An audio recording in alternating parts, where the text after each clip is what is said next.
Hi friends, అందరికీ నమస్కారం. Welcome to my channel Girija's world. ఈరోజు నేను మెంతి ఎండు రొయ్యల రెసిపీ చేయబోతున్నాను. మెంతి తినడం వలన ఎన్నో ఆరోగ్య ప్రయోజనాలు ఉన్నాయి. మెంతిలో ఫైబర్ కూడా చాలా ఉంటుంది.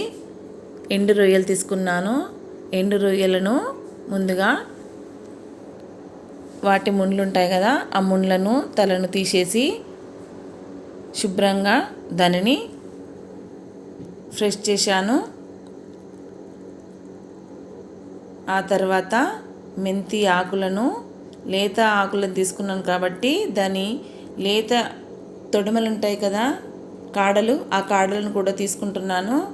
ఆ తర్వాత ఎండు రొయ్యలను ప్యాన్ పెట్టి రొయ్యలను వేయించుకుంటున్నాను. చూడండి, ఇలా వేయించాలి. ఇలా వేగిన తర్వాత ఒక ప్లేట్లో తీసుకొని అందులో నీళ్లు పోసుకోవాలి. ఒక 5 నిమిషాలు ఆ నీళ్ళల్లో మనం నానబెట్టాలి రొయ్యలను. రొయ్యలు కాస్త ఉబ్బుతాయి, మెత్తగా అవుతాయి. ఆ తర్వాత ప్యాన్ పెట్టి 2 పావుల నూనె పోసుకోవాలి. అందులో 1 టీ స్పూన్ జీలకర్ర, 1 టీ స్పూన్ ఆవాలు,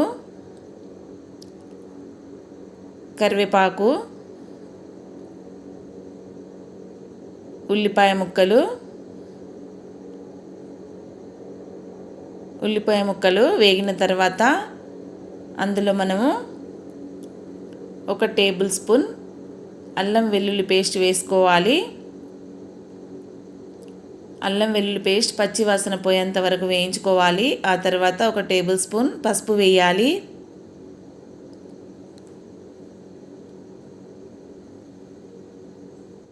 ముందుగా మనం నానబెట్టుకున్న రొయ్యలు ఉన్నాయి కదా, అవి అందులో వేసుకోవాలి.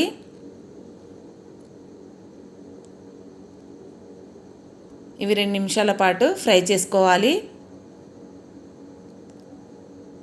ఇలా ఫ్రై అయిన తర్వాత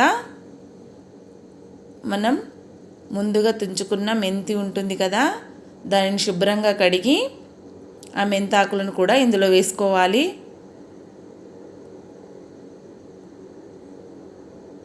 మెంతి కూడా నూనెలో బాగా ఫ్రై చేసుకోవాలి.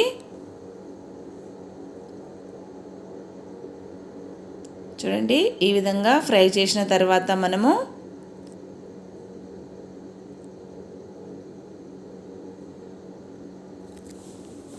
ఇందులో టమాటా ముక్కల్ని వేసుకోవాలి.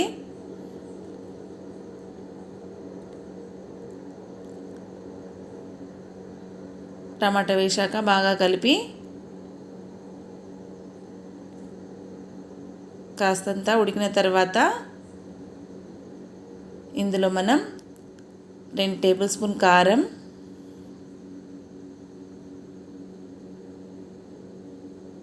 1 table spoon salt, 1 table spoon ధనియా పౌడర్, ఇవన్నీ వేసి బాగా కలుపుకోవాలి. ఇలా కలిపిన తర్వాత మూత పెట్టి 2 నిమిషాల పాటు మగ్గనివ్వాలి. ఆ తర్వాత కాస్తంత వాటర్ పోసుకొని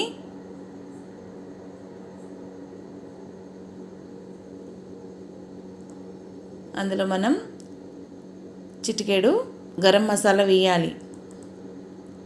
ఆ తర్వాత కొత్తిమీర వేసుకోవాలి. అంతే, ఎంతో గుమ్మగుమ్మలాడే మెంతి ఎండు రొయ్యలు చాలా అద్భుతంగా ఉంటుంది.